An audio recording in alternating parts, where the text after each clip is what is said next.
அன்பு தமிழ் சொந்தங்களை யூடியூப் சேனலுக்கு வரவேற்கிறேன். குடும்ப தலைவிக்கு எல்லாம் 1000 ரூபாய் கொடுத்துக்கிட்டு இருக்காங்க இல்லையா திராவிட முன்னேற்ற கழக அரசு. இதை மாந்து கண்டினியூவா யாருக்கெல்லாம் வெயிட்டிங் லிஸ்ட்ல இருக்காங்களோ அவங்களுக்கு கொடுக்கணும்னு சொல்லிட்டு ஒரு முடிவு நடத்திருக்காங்க தங்கம் தென்னரசு நிதியமைச்சர் கூட. அது மட்டும் இல்லாம தேர்தல் முடிஞ்ச உடனே இப்போ மத்தியில பாஜக இல்லாம காங்கிரஸ் கவர்மெண்ட் அமைஞ்சிச்சுனாக்கா அவங்கள்ட்ட நிதியை பெற்று 1500 ரூபாய் கொடுக்கலாம் அப்படின்னு சொல்லிட்டு ஒரு டிஸ்கஸ் நடந்துட்டு இருக்கு. இது சம்பந்தமா நம்ம டீடைல்ஸா உள்ள போய் பாக்குறதுக்கு முன்னாடி இந்த வீடியோ இப்ப நம்ம ஃபுல்லா நீங்க பாத்துருங்க. இந்த வீடியோ பிடிச்சிருந்தா லைக் பட்டனை கிளிக் பண்ணிக்கோங்க, பக்கத்துல இருக்கிற பெல் பட்டனை கிளிக் பண்ணிக்கோங்க. புதிய நண்பர்கள் யாரும் சப்ஸ்கிரைப் பண்ணி வச்சுக்கோங்க. உங்களை என்னுடைய கமெண்ட்ல கேளுங்க.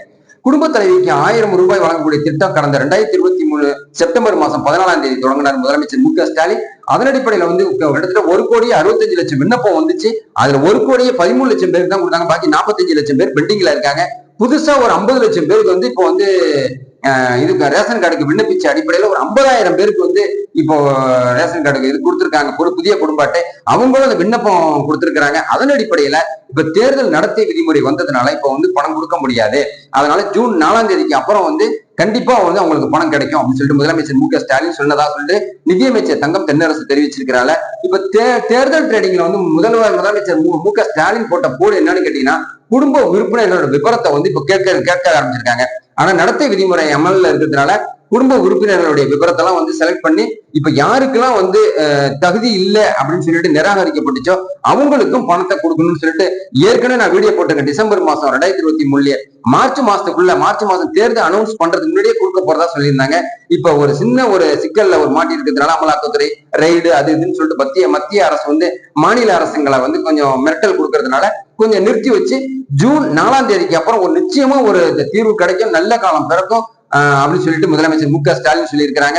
குறிப்பா இந்த தேர்தல் ரொம்ப முக்கியமான தேர்தல்ங்கிறத மனசுல நிறுத்திக்கணும் அப்படின்னு சொல்லிட்டு முதலமைச்சர் சொல்லியிருக்கிறாரு. அதே சமயத்துல பாரதிய ஜனதா கட்சி அவங்க தேர்தல் ட்ரெண்டிங்கா பார்த்துட்டு 100 ரூபாய் கேஸுக்கு குறைச்சிருக்காங்க. பெட்ரோல் விலை குறைக்கும் ஒரு 2 ரூபாய் விலை குறைச்சிருக்காங்க.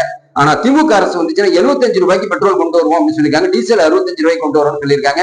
1200 ரூபாய்க்கு போன கேஸ் விலையை இப்படி 100 ரூபாயா குறைச்சிருக்கிற அதாவது பாரத பிரதமர் இப்ப முதலமைச்சர் தமிழ்நாடு முதலமைச்சர் தான் சொல்றாங்கன்னா 550 ரூபாய்க்கு நாங்க கொண்டுட்டு வருவோம் ஜூன் மாசத்துக்கு பிறகுன்னு சொல்லியிருக்காங்க. சோ எது எப்படியே தெரியல. தேர்தல் நல்லபடியா நடந்து முடிக்கணும். அதனால 18 வயசு முடிஞ்சவங்க உடனடியா இந்த ஏற்கனவே வாக்காளர் பதிவு பண்ணி வாக்காளர் அட்டை பெற்றவங்க யாரா இருந்தாலும் சரி, எந்த ஊர்ல இருந்தாலும் சரி, தேடி ஓட்ட போடுங்க. நமக்கு யாரு சாதகமா இருப்பாங்க, யாரு நம்மள நிம்மதியா வாழ வைப்பாங்க, வேலை வாய்ப்புலையும் சரி, அதாவது மக்களுடைய பணவீக்கம் இல்லாம வாழ வைக்கிறது சரி, விலைவாசியை குறைக்கிறத விஷயத்துல எந்த கட்சி நமக்கு சாதகமா இருக்கும் அந்த கட்சிக்கே நம்மளுடைய ஓட்டை போட்டு நாம ஐ மீன் இந்தியன், நான் நேஷனல் அதாவது இந்தியன் சிட்டிசன்ஷிப்ல இருக்கிறங்க. ஒரே ஒரு ஆதாரம் என்னன்னு கேட்டீங்கன்னா நமக்கு ஆதாரம் பாஸ்போர்ட்டா இல்ல, ஓட்டு உரிமை மட்டும்தான். அந்த ஓட்டை பொண்ணான ஓட்டை கண்டிப்பா உங்களுக்கு பிடிச்ச ஒரு எம்பி தேர்ந்தெடுத்தோம்னாக்கா நம்ம அடுத்த 5 ஆண்டுகளுக்கு எந்த குழப்பமும் இல்லாம எந்த பிரச்சனையும் இல்லாம சமரசத்தோடு, அதாவது இந்தியா பன்முகத்தன்மை கொண்ட நாடு. இந்த நாட்டுல பிளவுபடுத்துறதுக்கோ பிளவு சக்திகளுக்கு இடம் கொடுக்காம நம்ம ஒற்றுமையா இருக்கணும்னு சொன்னாக்கா, நம்ம நினைச்சதை சாதிக்கணும்னு சொன்னாக்கா நம்ம தேர்ந்தெடுக்கிற அந்த எம்பி தான் நாளைக்கு நம்மளை அந்த 5 வருஷத்துக்கு காப்பாற்றக்கூடிய ஒரு வாய்ப்பு இருக்கு. இந்தியாவை பல நோக்கத்துல உலக நாடுகள் சுத்தி நோக்கிக்கிட்டு இருக்கிறாங்க இந்தியாவுடைய வளர்ச்சியை பார்த்து.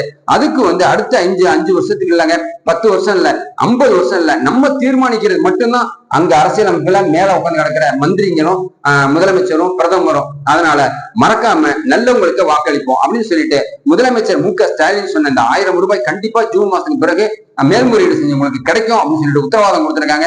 அது 1500 ரூபாயா கூட இருக்கும் அப்படின்னு சொல்லியிருக்கிற அடிப்படையில என் யூடியூப் சேனல் சொந்தங்களுக்கு இந்த சூடான நேரத்துல இந்த தேர்தல் களத்துல இந்த வீடியோ போட்டிருந்த வீடியோ பிடிச்சிருந்தா லைக் பண்ணுங்க, கமெண்ட் பண்ணுங்க, ஷேர் பண்ணுங்க. புதிய நண்பர்கள் யாரும் சப்ஸ்கிரைப் பண்ணி யூடியூப் சேனலுடைய நெருங்கிய சொந்தங்களை எடுங்க. பக்கத்துல இருக்க பெல் பட்டனை கிளிக் பண்ணிக்கோங்க. நான் போற நோட்டிபிகேஷன் உடனுக்குடன் கிடைக்கும் நண்பர்களே. அடுத்த வீடியோவில் காரசாரம் உங்களை மீண்டும் சந்திக்கிறேன்.